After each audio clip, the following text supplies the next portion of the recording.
Sinabi nga ito ng Warriors team matapos nga silang malaglag sa playoffs netong Minnesota Timberwolves. At unahin natin itong si Coach Kerr kung saan sinabi niya kudos muna nga daw sa Minnesota Timberwolves dahil sa magandang series daw na kanilang pinakita against dito sa Golden State Warriors. Pero proud pa nga rin daw siya sa kanyang mga players sa kanilang ginawang run ngayong 2025 NBA playoffs simula pa nga lang daw noong sa season nung kanilang turnaround ang kanilang team after the Jimmy Butler trade tapos sa kanilang ginawa raw na run simula noon hanggang dito sa NBA playoffs. Ayon kay Coach Kerr, they had their chance to go deep into these playoffs kaso nga lang ay natamaan sila ng injury dito kay Stephen Curry. Sabi nga neto ni Coach Kerr ay they had their chance but it did not go our way.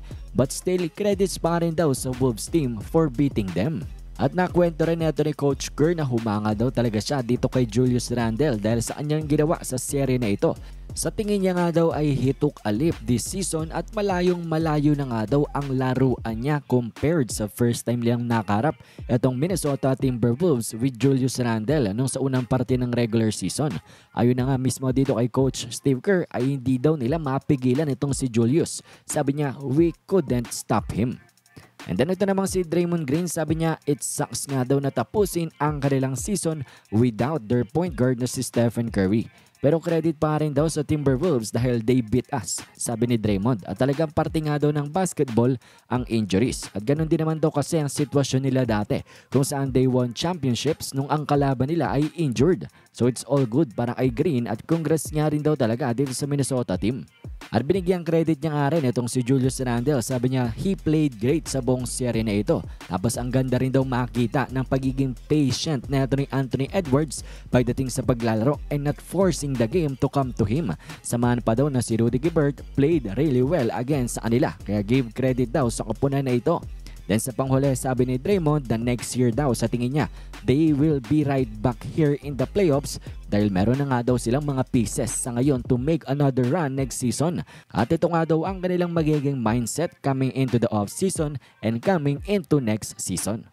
At sa panghuli ay ito namang si Jimmy Butler. Tinanong siya patungkol sa kanyang injury. Sagot ni Butler, he is fine nga daw. He is good enough to play sa serye na ito against the Wolves at hindi niya nga daw gagamitin ito as an excuse. Sabi niya, they just did not win. Ibang-iba nga rin daw ang Warriors team na ito without Stephen Curry at parang ang ibang mga Warriors players has to take more responsibility than usual pero parte nga daw talaga ng NBA itong injury. But for sure nga daw it was a lot different na wala itong si Stephen Curry sa kanilang lineup. And then sa tingin nga rin neto ni Jimmy Butler na itong current Warriors team ay has a chance to win a championship.